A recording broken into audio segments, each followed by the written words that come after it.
What is going on, everyone? Happy New Year and welcome back to the channel. RexBebop here again, and we're gonna go over my top 5 games of 2024 because you know what? Been a minute since I did one of these, and the last one I did was back in October of last year, and that went over really well. So I figured, you know what? Let me just talk about the games that I'm really excited for this year and have a few that I am kind of iffy on. So let's just get right into the list. Alright, the first game on my list, which comes out later this month, is Like a Dragon Infinite Wealth. Words really cannot describe how pumped I am for Infinite Wealth, especially with how Like a Dragon Gaiden and Yakuza 7 ended, especially with a small snippet of gameplay of Infinite Wealth you can unlock after beating Like a Dragon Gaiden. This entire game looks like an updated Yakuza 7 featuring Kiryu now, and it really just, it looks amazing, man. It has the biggest map of any Yakuza game in the franchise history, as RGG actually went down to Hawaii to properly create it in-game.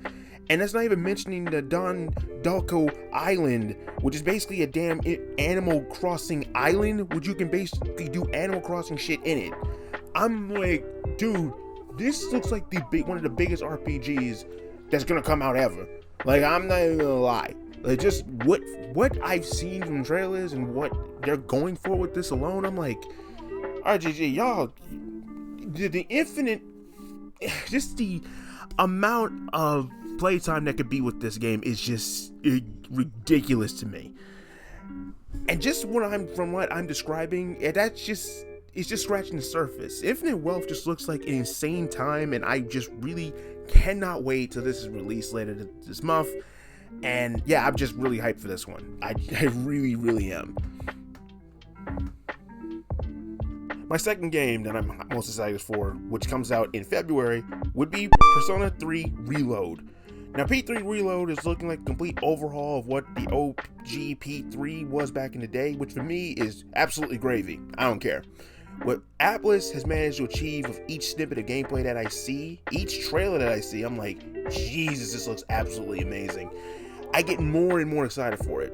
And the only catch with Reload is that it won't have the female MC or FES, which, for those who don't know, FES pretty much served as the true ending to P3, which was pretty much an extended story after the original story of P3, called The Answer. And as for the Fem MC thing, it's basically just a player choice from Persona 3 Portable. But elements of FES with the new route that they're going for is in the remake. It's just, you know, pieces of it are in the remake, basically. So that just makes me think, like, okay, they have something going on in the remake, but they're not going to tell you about it. Like, elements of FES is in it, but that's fine with me. Other than those particular two things, this looks like a slam dunk for me, especially with Lotus Juice on the soundtrack again, and this new singer that they got going on. It's like every time like I hear a new track from the soundtrack list of this, I'm like, Jesus, man, it is just fucking amazing hearing Lotus Juice back in the saddle again. And I'm just like, good Lord, I can't wait to get this soundtrack on deck too. It's just, everything about this just looks amazing and sounds amazing. And just, I've been wanting an improved P3 ever since P4 got P4 Golden, and recently with P5 getting P5 Royal. P3 Reload looks like an absolute slam dunk, and I can't wait for February to play this finally. Alright, third game I'm most excited for would be Dragon's Dogma 2, which drops in March. Dragon's Dogma getting a sequel is right up there with Psychonauts receiving a sequel years later after it became a cult classic, and seeing how now this has got gameplay with the trailer that got dropped like, what, 7 months ago? This having gameplay and with the classic ragdoll physics is absolutely insane to me, and even to see with this being made with the RE engine and Itsuno back in the director's chair like in the first game. I'm just gonna say this, I'm not gonna give anything away, but if you have not played the first game, I cannot recommend that enough. Do yourself a favor, go comp the first game and play that shit, because I know it's always managing to wind up on those video game sales lists in digital stores. Seriously, flaws aside, Dragon's Dogma is great, and hopefully the sequel manages to not only would be a slam dunk, will also manages to improve on every single aspect from the original. I cannot wait for Dragon's Dogma, man. Like, seriously. Go fucking play Dragon's Dogma 1, okay? Jank aside, this gone game is fucking brilliant. I'm glad it's finally getting a sequel. Like I said, it's right up there with Psychonauts getting Psychonauts 2. Like, later on. I'm like, to even think, like, this finally has gotten gameplay. This finally is dropping this year. I'm like, what the fuck is happening? This is right up there. This is right up there with Psychonauts for me. Seriously, go play Dragon's Dogma 1. Can't wait for March.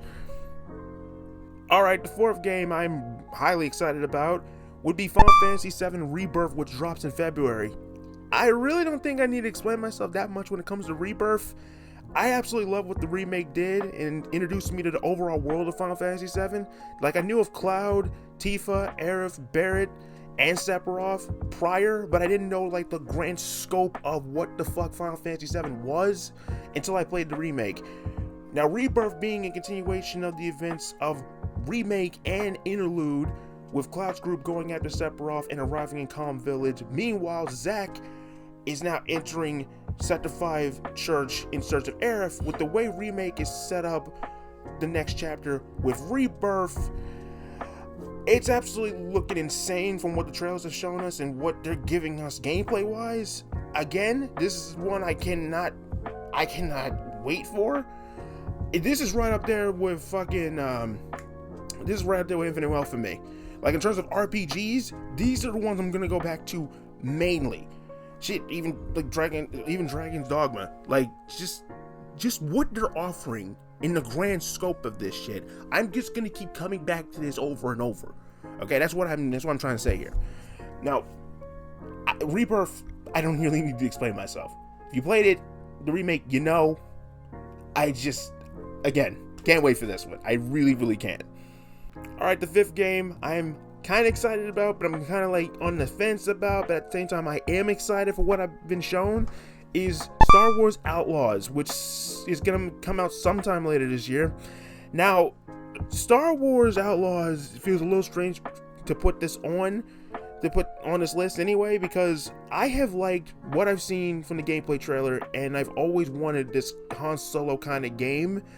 However, with it being massive entertainment making this, and with the recent Avatar game that they released last year, and which means it's under the Ubisoft umbrella. Now, I'm gonna be real with you. I feel Star Wars Outlaws is gonna be the last time I'm gonna give Ubisoft a genuine shot here, because really, all their releases since really Far Cry New Dawn, it stopped hitting for me personally. Aside from the sleeper hit that was Immortal Phoenix Rising back in 2020, and really since Immortal, stuff like Far Cry 6, Watch Dogs Legion, if you don't count the Bloodline DLC, AC Odyssey, AC Valhalla, AC Mirage. Mirage didn't do it for me, and I put that shit on my daggone October list that I was excited for. It didn't hit for me. I'm being completely honest with you here. I'm like, what the fuck is this? There's way too many elements that I'm like, okay, this could have been so much better. It feels like a step in the right direction, at least assassin-wise, but I'm like, it didn't hit for me. And Avatar, I didn't even bother with that. It just looked like, again, the joke's been made, but it just looked like Far Cry Azul, so I didn't even fucking bother. It's like, after Primal, I'm like, nah, Primal, New Dawn. I didn't even finish New Dawn. I think the last Far Cry game I finished was Primal. Because it was different enough, because it was just like, okay, dinosaur shit. Whatever, fine. Primal. Alright, fine. You get a Sabertooth as a companion and shit. Okay.